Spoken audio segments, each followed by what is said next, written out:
च धर्मस्य सर्वधर्मस्वरूपिणे अवतार वरिष्ठाय रामकृष्णाय ते नमः। रामकृष्णाय ते नमः।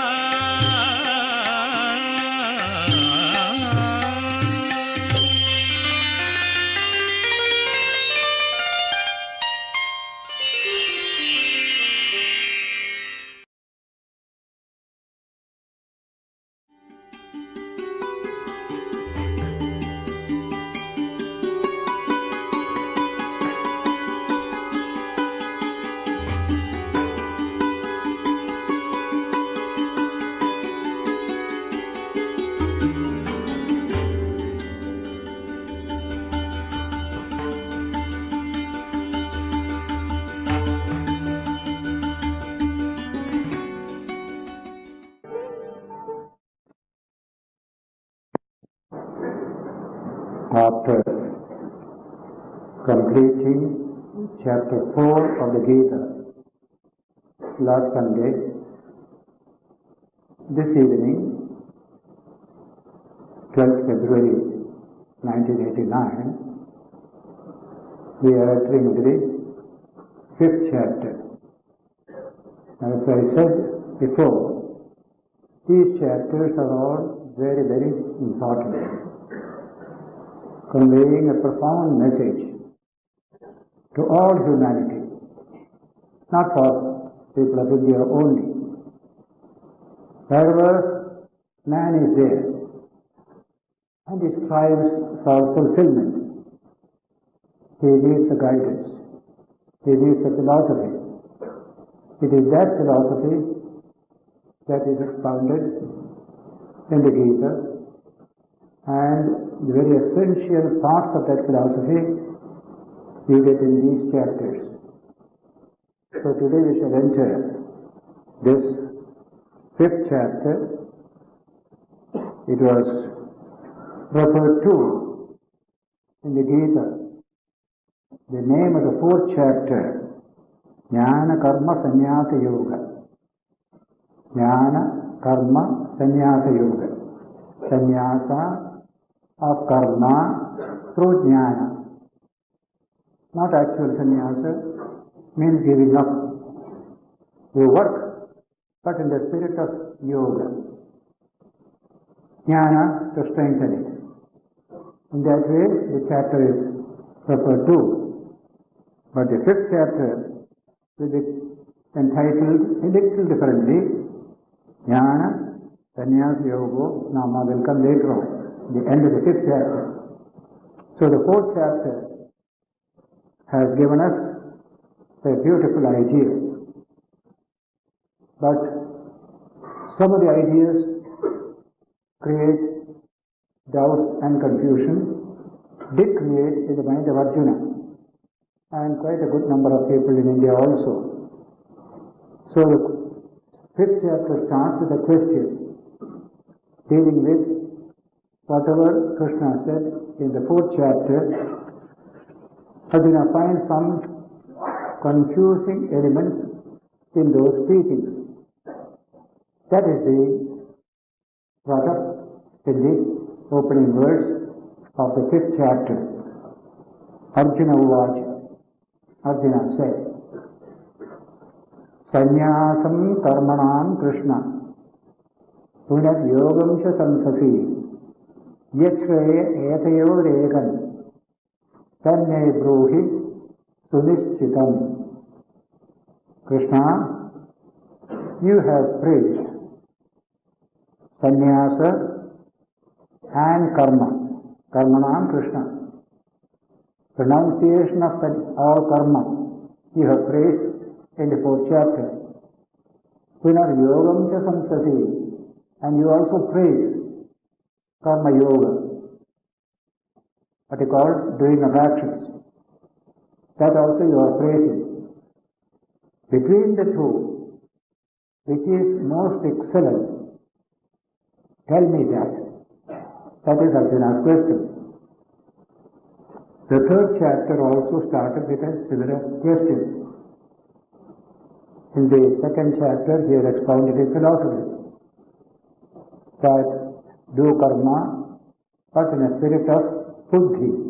From the point of view of buddhi, it will be buddhi yoga, he has said. And towards the end, he has said, this realization must come in this very life. The whole life will be transformed by this realization. Then came the third chapter, Arjuna raising the question. The word buddhi comes here, the word karma comes there. And buddhi is highly praised in the second chapter. Buddha sharanam anvichya. Take refuge in buddhi. Evolve buddhi in yourself. Such statements were there. So Arjuna got it out and he started the third chapter with this formulation. Jyayasi chet karmanaste mata buddhir janardana tatkim karmani ghore mam niyojasi keshava. If you think buddhi is superior to your action, jyayasi chet karmanaste, better than karma, higher than karma is buddhir buddhi janardana, then why do you engage me or press me to engage myself in this terrible action called ava? Tatkim karmani ghore, this is a ghora karma. Prayojasi keshava. You are persuading me to enter in this battle. So the next yoga said, Vyamishrayaneva vakhyena buddhim mohayasi yame. Through conflicting statements, you are deluding my mind. Tadedam vada nischitya yena shreyoham apmayam. Please decide one between the two, which will lead to shreyas, welfare, excellence in life. Please tell me that which I can follow. Then came a wonderful exposition of karma yoga in the third chapter, answering these questions.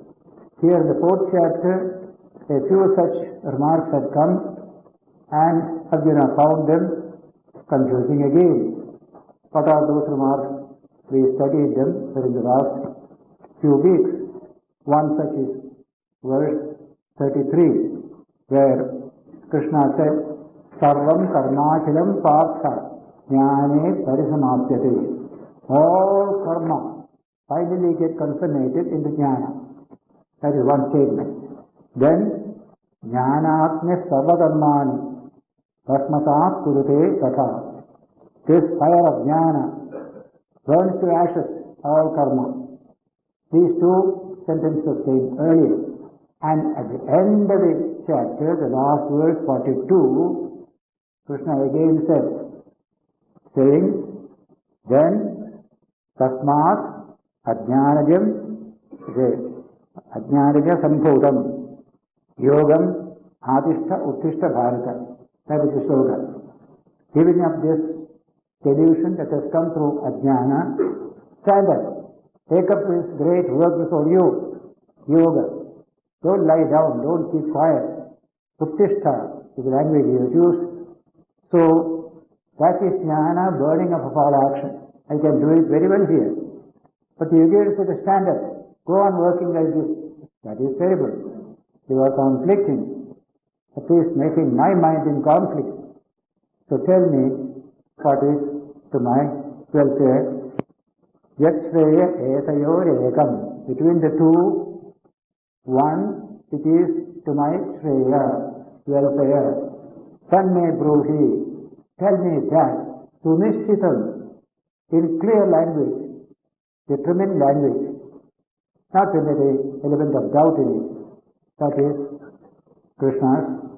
Arjuna's question. Krishna's answer also is marvelous. In all these things you will find a clear thinking teacher. You will find unequivocal. But very often, even the clearest teaching can confuse people.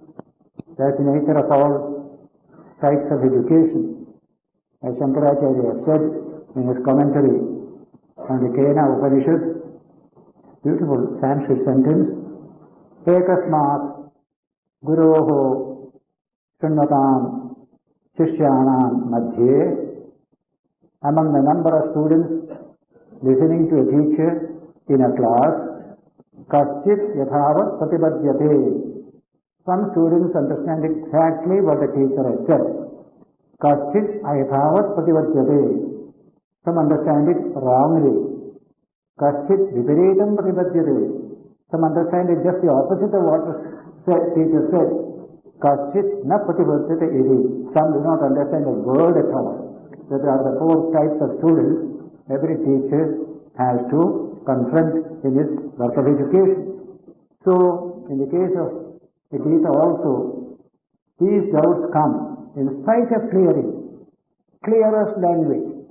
And the whole Indian mind for the last 1,000 years has been completely confused on this very question. If I am to improve my mind, and that is superior, I should sit quiet at home and improve my mind. Why go about here and there? Why work hard? Let us be lazy. And the whole nation became lazy. And mind improvement also vanished. There was no mind improvement at all. So this wrong philosophy has ruined this nation. Mind you, undigestible philosophy we took, directly handling the mind. We have to train the senses, train the body, train the mind, then slowly great things will come. There is the education of the whole man, not merely the thinking aspect. And we became mere intellectuals, even destroyed our emotional faculties, the capacity for love, human concern, we destroyed them, burned them away. Then absolute selfishness reigned. I. The whole body mind became the servant of the tiny ego within this individual. And can you see it in our history? Plenty of it, this misunderstanding. In this modern age, fortunately we had a teacher like the Vivekananda, Sri Ramakrishna. They have clarified these things. They have shown as example. Krishna himself showed his example. And he told it, I have nothing to gain in this world, but I am working tremendously all the time. Not a moment is wasted. He has said that example we forgot. Shankaracharya, he taught us samadhi, but he lived the most active life. He combined both. We forgot the active side. We all went into samadhi, means deep sleep. For centuries together, all sleepy. Not even work, they have the capacity. When I watch people digging, lifting the, the spade, I find he is half sleeping. Like that going on, just a little. People working also half sleeping. That energetic work is nowhere there. Except, of course, for selfish purposes. Then they are very active. When it comes to the nation or the people, all are half sleeping. That is India today. This teaching must be understood by the people, implemented, and that is possible because this tremendous strength has come to the teaching through Swami Vivekananda.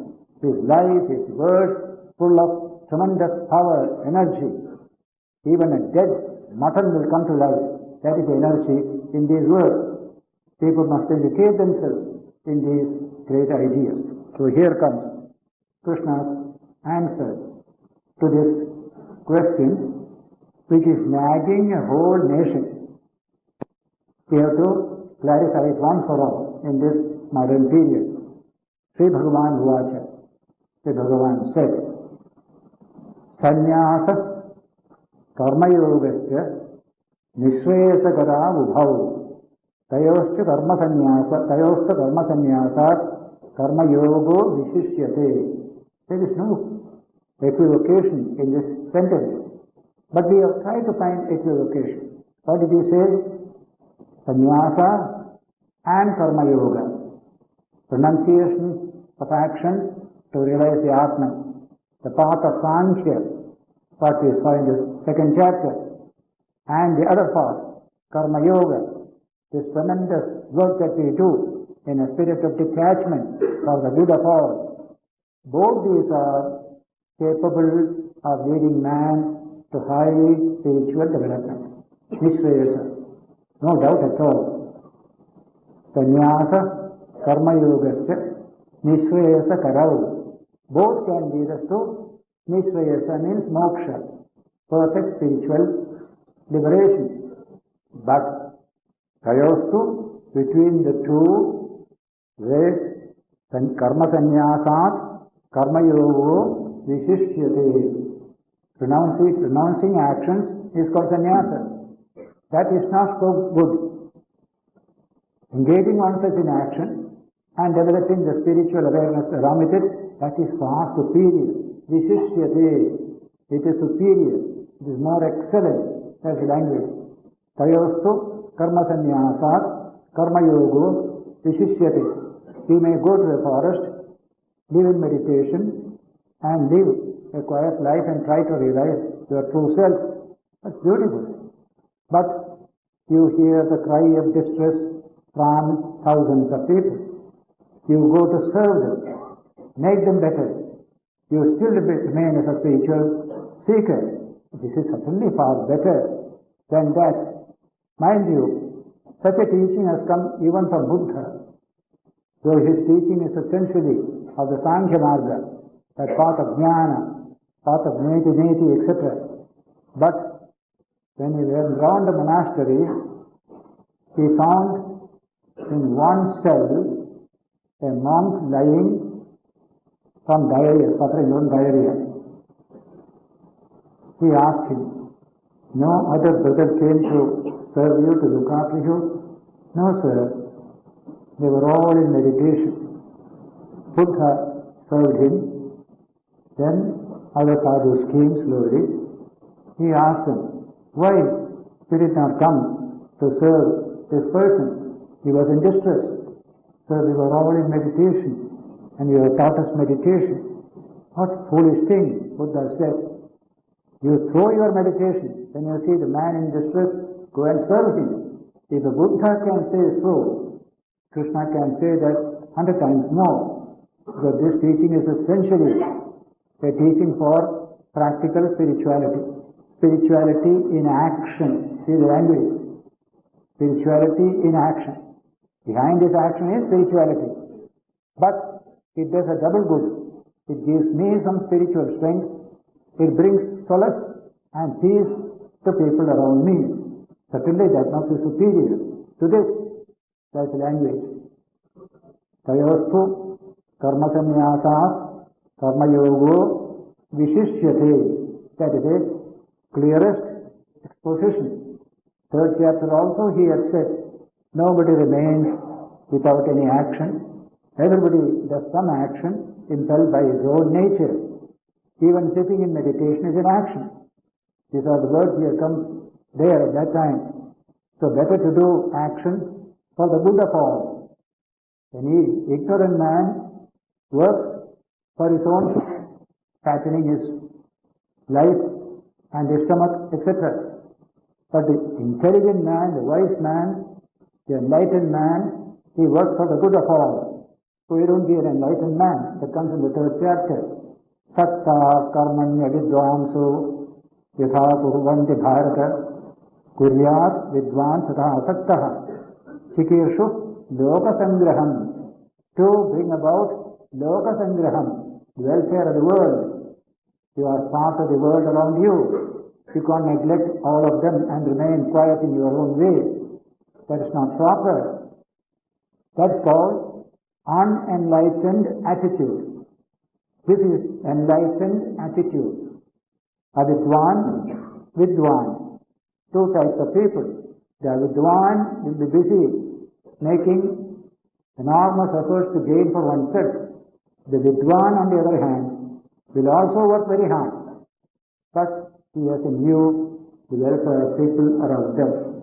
That is the two types he has shown. Apart from the third type, who will be busy developing his own spirituality, not at all worldly action, but is only concerned with his own salvation, his own peace of mind. He doesn't care there are hundreds of people starving there. He doesn't look that side at all. It is that philosophy that influenced our people for centuries together. And the result is so much of groans all over the nation. Nobody cares. Nobody cares. I care only for myself. Oh God, save me. Oh God, save me. Everybody going to temple. Praise only, oh God, save me. Oh God, save me. Nobody else. That's what we have done all this time. And yet groaning continues all around you. What kind of religion is it? What kind of spirituality is it? This question came in the modern period, first from Sri Ramakrishna and from Swami Vivekananda second. Sri Ramakrishna said, religion is not for empty bellies. Let the belly be full first, that people have the ordinary choice of life, then higher ideas of religion will come. And Swamiji said, I do not believe in a religion that cannot wipe the widow's tears or stop the orphan's wails. These wails are going on all around us plenty even today.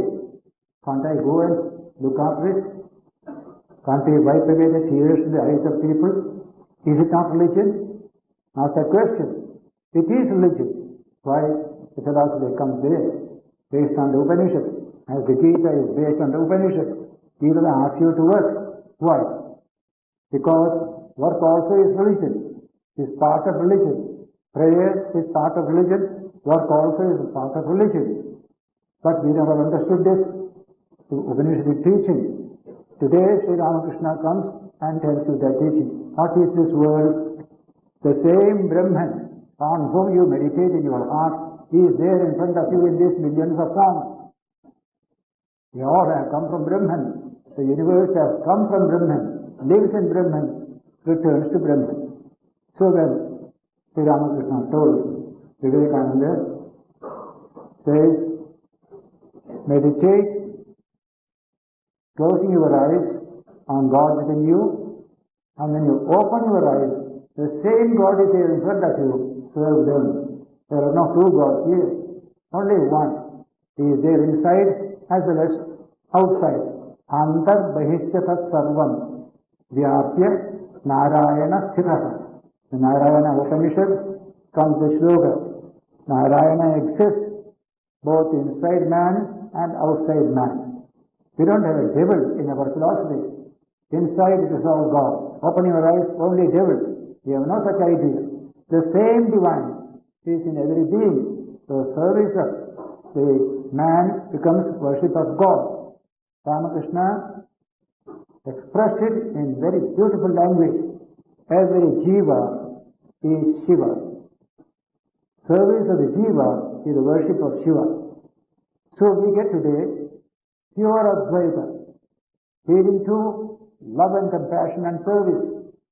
Formerly Advaita was meant saying neti neti, not this, is all samsara. I am far away, That Advaita was what people took, a negative Advaita. We want to be alone, we want to realize our own self. We don't want this samsara, we don't want this trouble. That's the idea that came. Some of the later books also mentioned the same thing. Duniya teen kaal mein nahi hai. In Hindi we say, in monastic communities.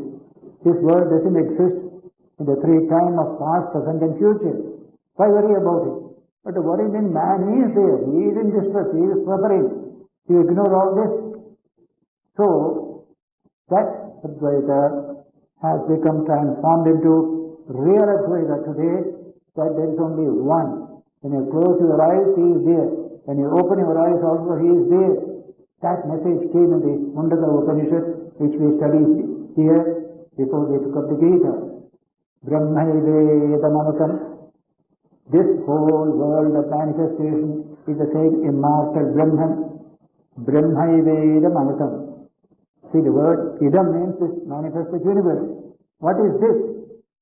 It is Brahman. What Brahman? Amrutam Brahman. That immortal Brahman is this universe. Brahma-vedamamatam. Purastat Brahma. In front is Brahman. Paschat Brahma. Back is Brahman. Dakshinavasya Uttarena. Right as well as left is all Brahman. Athaschodham prasrutam. He is spread above as well as below. Then finally, Brahmaivedam Vishwamidam Varishtam. This Vishwam is that supreme divine Brahman. That is the Mundaka Upanishad. Wonderful statement. The Gita teaching, today Ramakrishna-Vivekananda teaching of Advaita is based upon this idea. The divine is the heart of all. We have to serve the Lord by serving people around. We contracted this whole teaching later on in our Bhakti religion up to the temple. In the temple, we feel there is some presence of the divine. Outside, it is all hopeless, samsara, meant to be rejected.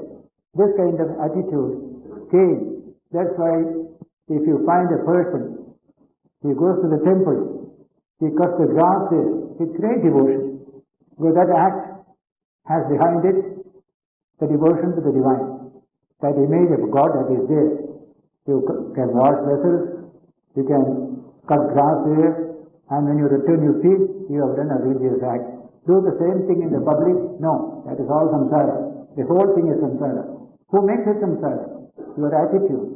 You concentrated God only in that particular image. You couldn't see Him elsewhere. Therefore you made your religion so narrow, so non-human and also anti-human. That is what happened to our religious ideas in this country. That's what is being corrected by Sri Ramakrishna and Swamiji, their teachings. That this wonderful teaching is meant to make for fulfilled humanity. No suffering anywhere. We are here to reduce the suffering. Life means suffering. But there are people who are there to help me. Then I can bear my suffering better. Go to the village today. If they feel that you are there to help them, they feel tremendously encouraged. Nobody has encouraged them. Everybody has gone to exploit them only till now. Go to the tribals. Everybody has gone to exploit them. Let somebody go. I am here to help you. By saying it won't do, they will suspect you. You have to show by your living there, you are their friend. And once you demonstrate that, they open up their hearts. They are treated as, you are treated as his real friend. So this kind of attitude must be pervasive in society, east or west.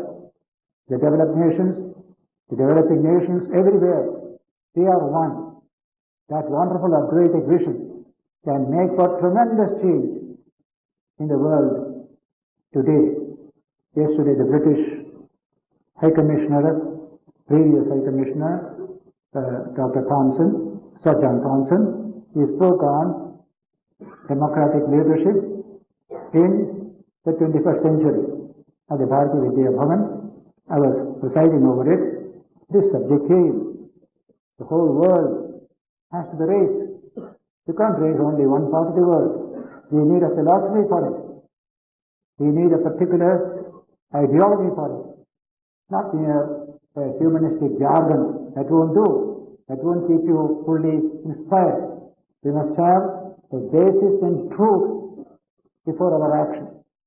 That truth is what Advaita proclaims. There is only one infinite self in all.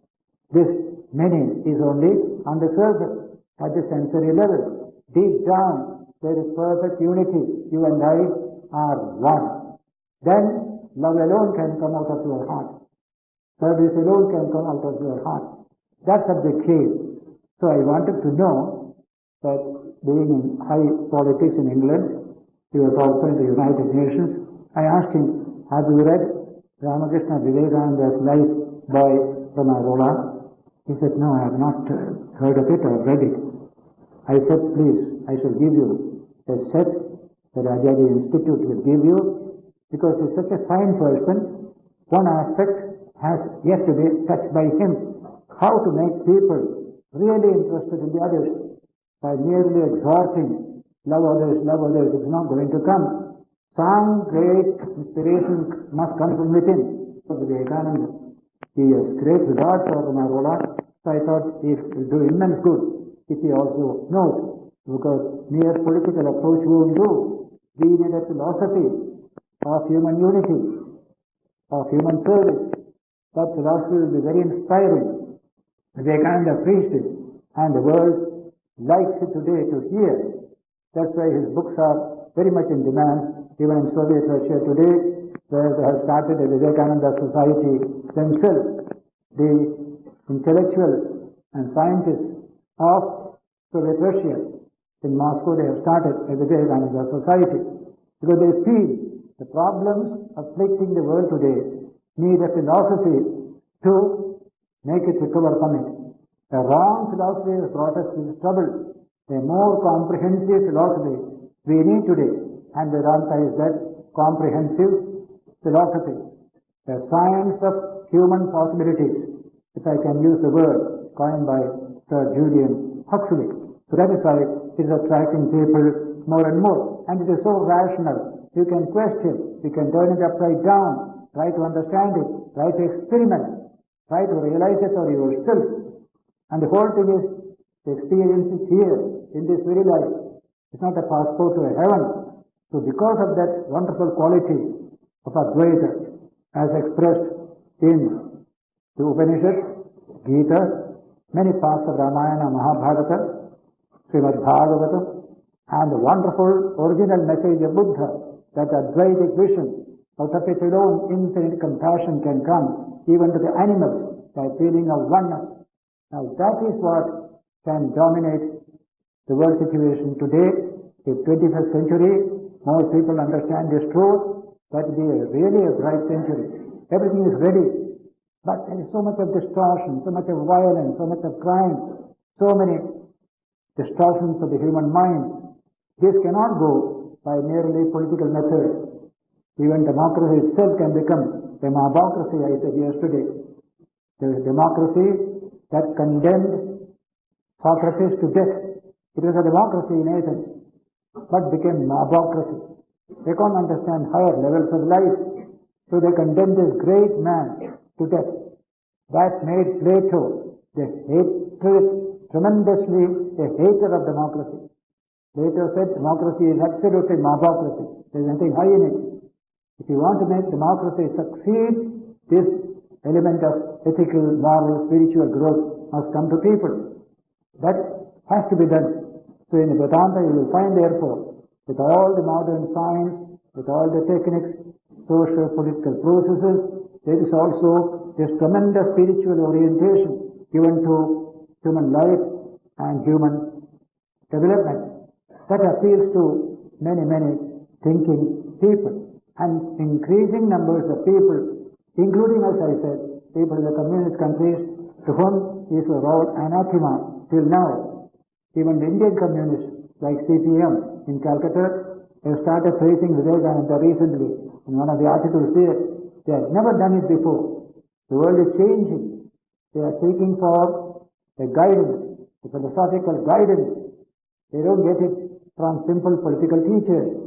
They can take you some distance, not more than that. Just like the 18th, 19th century industrial revolution, scientific technique took the Western nations some step forward. They abolished poverty, many other things. But so many other evils have come. Some evils have gone. Other evils have come. Those evils are deeper. This, what you see in the West today, there is no complete philosophy of life, only sectional philosophies of life. They are all in search of this complete philosophy. That's why the word holistic comes again and again in Western literature today. Holistic medicine, holistic life, holistic health, holistic this and that. Holistic, not what you call cut up into bits here and there. So this is how this subject is so important today for us in India and for others elsewhere. And they are in search. They are not able to get it so easily, but they understand things better than we people here. We are not able to grasp it so much. The past centuries, pressure is on our minds. We have not yet felt the real problems of life. When that feeling will come, then we will come to this. We are satisfied today to go to a temple, ring a bell, and we have done everything. A few rituals are enough. That is our present condition. But wait, life is becoming more complicated, more problems are coming, and the result is as happened in the West, the traditional religious ideas can never make you face up to these challenges. You need something deeper, something strengthening, something heroic. That is what you get here.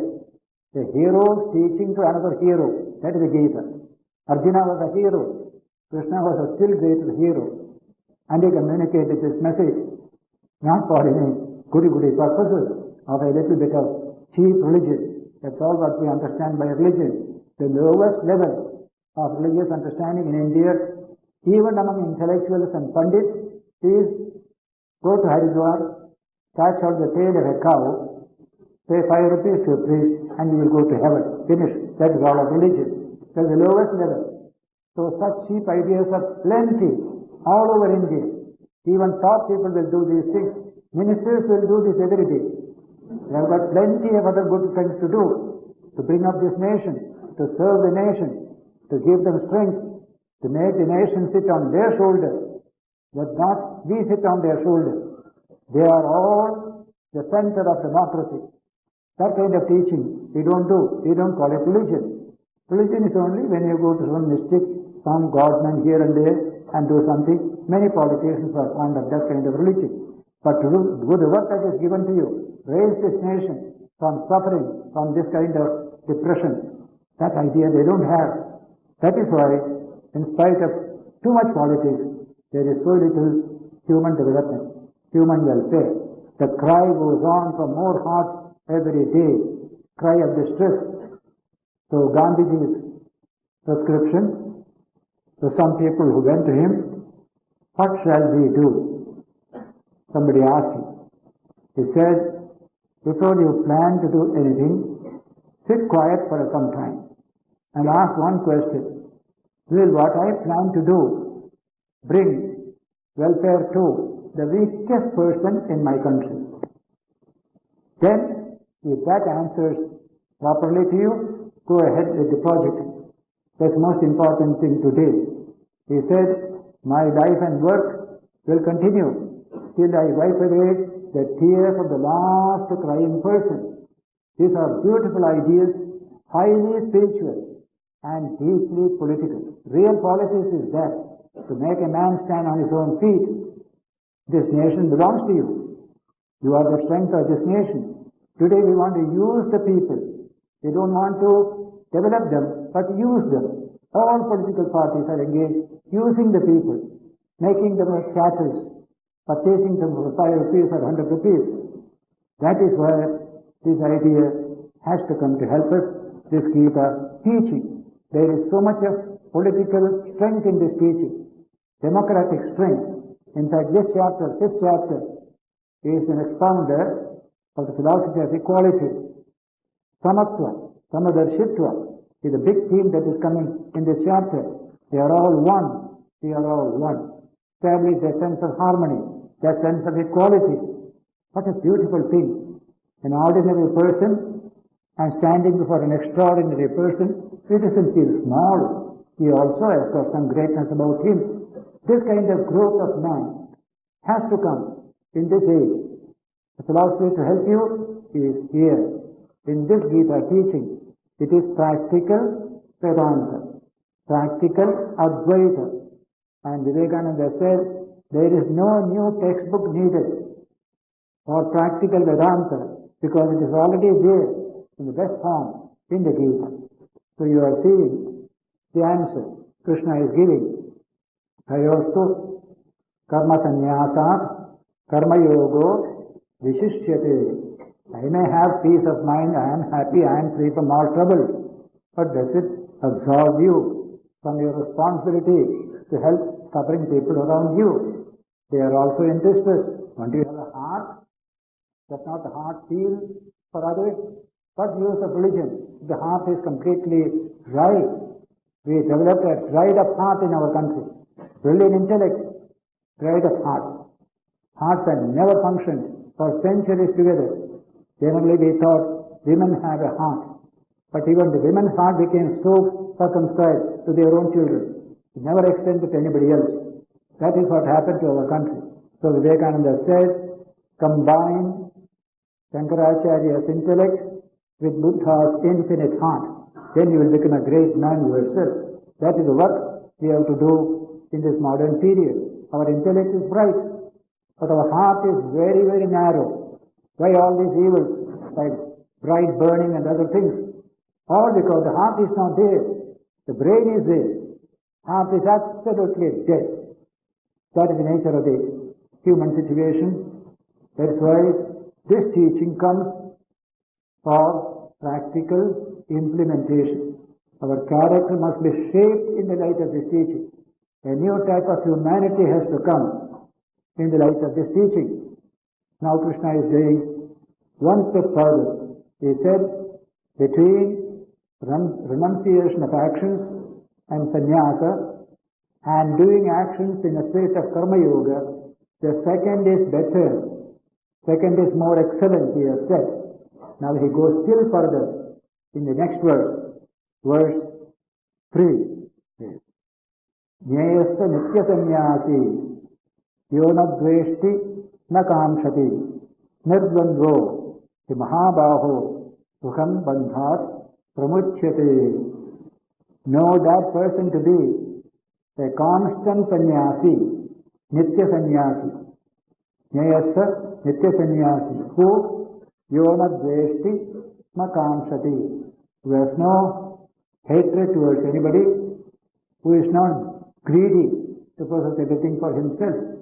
That type of person who is a karma yogi, yonadveshti na kamshati, nirdvandvo, free from these opposites of forces in society, like good and bad, happiness and misery.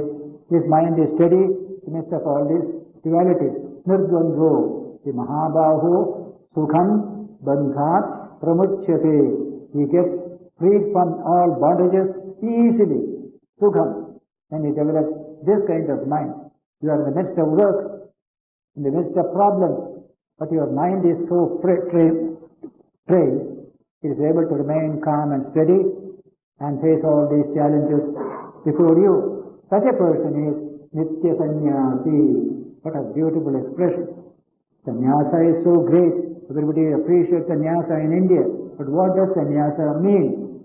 Originally it meant giving up wife and children and others, or husband and others, and go to the forest, live all alone. Don't cook food. Get it from begging. Niragni. The sannyasi is not expected to cook food for himself. A Buddhist sannyasi, what we call a bhikshu, is not permitted to cook food for himself. Suppose you go to a house and the housewife gives him raw rice and vegetables. He says, sorry, have you got any cooked food? Just a little, he will ask. He will not ask also. Generally keep quiet. That's the rule for Buddhistic monks. So also Hindu monks. Monks are free from this kind of cooking and other things. He only lives from begging. And that begging also, a little from each house. They call it Mahasukari. Wonderful term they have coined for it. Like a bee that takes honey, material from various flowers, never disturbing a single flower, should be the monk who takes his food from 7 or 8 houses and not from one house, which is a burden to that person. The small thing is not a burden. Now this is the idea of sannyas. Now everybody can't be a sannyasi thereby. Then what happens? What about the others? So we are householders. We are samsaris, that attitude. No, you are also a sannyasi. Krishna is going to tell that to everyone. You are also a sannyasi. As soon as you develop this quality, you become a sannyasi. Whether you are living at home, living in the market, doing work, doesn't matter. It is the mind that is sannyasi. The attitude you have developed, your work is going on for the good of the world. That will continue. But your mind has become free. Sukham bandhat pramuchyate. You get easily free from bondage, what we call worldly bondage. That is one step further than the previous verse. But that's not enough. The next sloka clinches the whole issue. It says, verse 4, Sankhya yoga prathak Bala pravadanti na panditaha egamapyastito astita samyak bhayor vindate phala. Sankhya and yoga, that kind of renunciation of all actions, going into the forest, trying to realize your Atman, that's called Sankhya path. In the second chapter, he had taken up this path and said that is not higher, there is a higher path coming. Then he called yoga, karma yoga, Sankhya yoga. Then he says here, these two paths are different, he said, only by men of undeveloped minds. Undeveloped minds are described in the Sanskrit language as bala, immature children, baby stock. These two are different, is baby stock, that's the language. Bala pravadanti na panditaha. Those who are highly intelligent and wise, they will never say so, that these two are different. Why? Ekamapyastita samyak ubhayor vindate phalam. If you are well established in one, you reap the fruits of both. That's the language. Ekamapyastita samyak. You are doing karma yoga, you are well established. You are as good as a sadhu who has renounced everything and gone away. This is the great status that Krishna gives to the householder, the person who has responsibilities to discharge, to work hard. They have completely forgotten this teaching. And one of the most evil things in India today, a feeling of smallness on the part of the householder. I am nothing. I am a samsari. I am only a grasta. I am not fit for this and that. That kind of degradation has come on the intelligent and wise. They will never say so, that these two are different. Why? Ekamapyastita samyak ubhayor vindate phalam. If you are well established in one, you reap the fruits of both. That's the language. Ekamapyastita samyak. You are doing karma yoga, you are well established. You are as good as a sadhu who has renounced everything and gone away. This is the great status that Krishna gives to the householder, the person who has responsibilities to discharge, to work hard. They have completely forgotten this teaching. And one of the most evil things in India today, a feeling of smallness on the part of the householder. I am nothing. I am a samsari. I am only a grasta. I am not fit for this and that. That kind of degradation has come on the human mind. It is extremely bad to lose faith in oneself and in one's way of life. Have faith in yourself. I may not be very high householder, but I am a good householder. I carry my responsibilities properly. In that way, confidence must come. Krishna wants to infuse that confidence in people who have to face challenges, difficulties, and work, etc. This is the standard Indian idea of the householder. We have come and fallen far away, down from that idea. We are nobody, we are nobody. I have told people sometimes, why don't you be a little more helpful to people? Oh, we are only householders, we are not sannyasins. Like that answer will come. What do you mean? Is this not a joy for you also to serve people? They never understood. But go to Manusmriti. I often quote the famous law book and Manu's great thought there. The householder is given very high position by Manu. In a previous lecture, I have quoted this verse, but I am quoting it here in this context also. It becomes necessary to quote it once, you have to quote again in a new context. There he says, among the four ashramas, Brahmacharya, Grihastha, Vanaprastha, Sannyasa. The Grihastha ashrama is the preeminent ashrama. That's the language. Grihastha ashrama is the preeminent ashrama. The sloka is, says, by educating and feeding all the rest of the three ashramas by his own labor, the Grihastha becomes the preeminent ashrama. Grihasthenaiva dharyante tasmat prayopya ashramina. All the rest of the three ashramas. The brahmachari is not an earning member.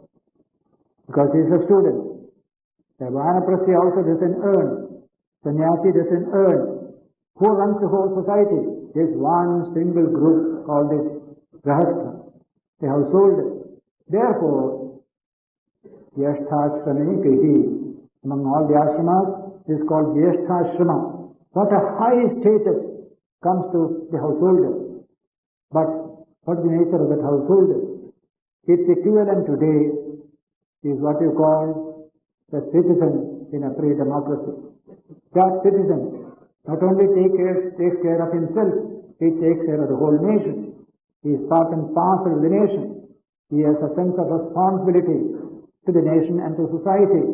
That is the Grahastha about whom Manu speaks, that by his labor he feeds and educates the rest of the society. What a wonderful what it is. That is where Krishna's yoga comes in. I am not a simple, what you call, samsari, a worldly person, small person. I have no status. That kind of demeaning has come by oneself, on oneself. That's why we are not able to achieve great things.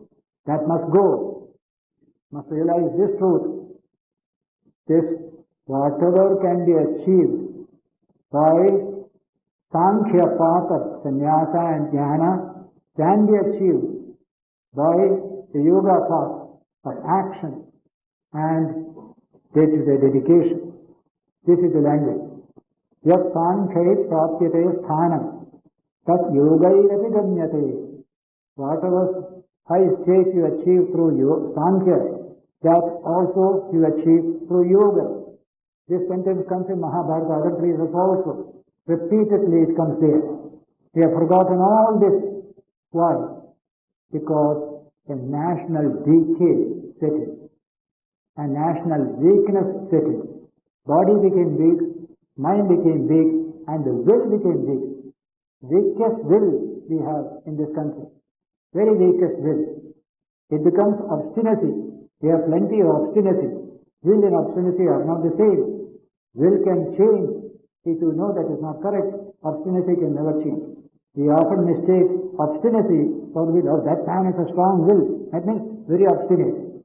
He will never change. If you tell him that the hair that you have got has no horns, they are only 2 ears. No, they have got 2 horns. I'm sure. That's the language used in one of our languages. This obstinacy idea.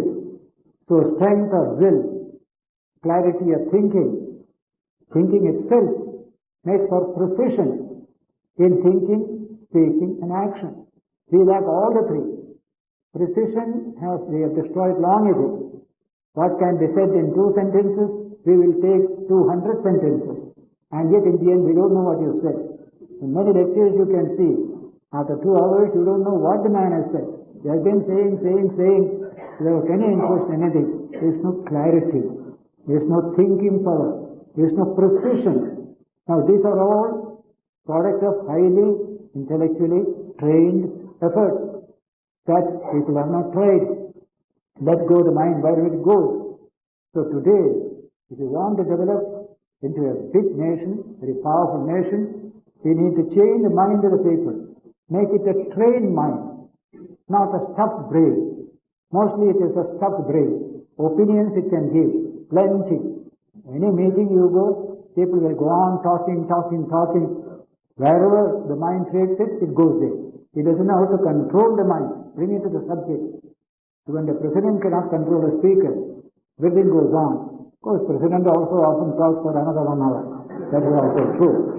So all our panchayats, Jilla Parishads, university senates, and the assemblies, all of them, you will find plenty of talk. Down to the work to be done, the action program, there is very little, because clarity is not there. Thinking is not to the point, because the heart is not moved by the human situation. When you see a man in distress there, you can't go and delivering a lecture to him. You are there to remove that distress. That is the first work you have to do. What Buddha told, when a man was stung by an arrow, the man was suffering, and another man went to him. Now tell me, Who shot this arrow at you? Tell me, from what tree was wood taken to make this arrow? He went on talking. Now Buddha took this example. By the time he replies 2-3 such questions, he would die away. Go and remove the arrow first, he said. That is the first thing to be done. Remove that arrow. Then we can discuss plenty the theory of all these things. That is a wonderful way. And we need that teaching very much today. People are in distress, people are in suffering. Remove that. Then you can have a discussion about the political conditions, etc., etc. of the country. So, this sloka, 4th verse, is very, very important. Yat sankhya prapyate sthanam tad yogair apigamyate ekam sankhya cha yogam cha yat pashyati sapashyati. What is yoga? What is sankhya? They are really one. There is no difference between the two. That is real understanding. That is real seeing the truth, is what Krishna says here to a householder who wants to respect the sannyasin who has given up the world and gone a lonely life. There is no harm in respecting somebody, not at the cost of demeaning oneself. Don't demean yourself while you respect somebody else. That is the first lesson we have to learn. Our self-respect must be maintained. Then only that salutation has a meaning. But what do you find? Even in politics, people seeking a ministerial post or something, going touch the feet of all the ministers, all the chief ministers, going on, demeaning oneself. Where's that dignity? It is gone, absolutely gone. Gita won't allow it. If you want to touch the feet of somebody, do so. But as a result of your own dignity. By doing that, you must feel your dignity enhanced. That can never happen unless the one who touched the feet of is a good man, is a man of moral values. Then only you feel dignified thereby. Otherwise you also go down. Once I remember in Chandigarh and in Amritsar, I was addressing the medical college. The principal is a Sikh gentleman, very fine person, very independent, and always in trouble with authorities because he is very independent. He doesn't mind. He goes in his own way. I met him again in Kabul when he was in charge of the children's hospital donated by Government of India, run entirely by Indian personnel and Indian goods. They took me to that hospital, so he was there in charge. But during that time, he heard all these lectures. Every day I used to give this in Kabul. After a few days before I left, one day he came towards me and he said, I don't salute anybody, I'm very independent, but I want your permission to bow down to you. This language. I said, if by bowing down like that you feel your own self-respect is enhanced, then do so. Don't do it under any other condition. He was very happy. He is already a man of tremendous self-respect. He has nothing to lose. So he did it and he was happy. Now this is the thing we must keep in view. Anything that demeans somebody else should not be done. Anything that demeans oneself should not be done. Let everybody be raised in his own self-respect. Then only we can have a healthy human society. Krishna is stressing that point in this wonderful verse. Sankhya yoga prathak balaha parvadanti. Only children say, undeveloped minds say that Sankhya and yoga are different. Ekamapyastita samyak ubhayor vindate phalam. If you are established in one, you are equally established in the other also. Now it is this idea you get in Swami Vivekananda's famous book, Karma Yoga. Extremely popular, beautiful English. His lectures delivered in America, Karma Yoga. The second chapter is entitled, Each is great in his own place. Is sannyasin greater or a grahastha greater? Each is great in his own place. That is the subject, and beautiful illustration is given there in what way one is great or the other is great. That is what our nation must learn today in a big way. Therefore, we end up with this wonderful verse 4. Ekam pyastita samyak ubhayor vindate phalam. The next slogas are in continuation, and then beautiful new ideas come, including that concept of equality of man in society. That's why this chapter is very, very important. We shall take up verse 5 onwards next Sunday when we meet here.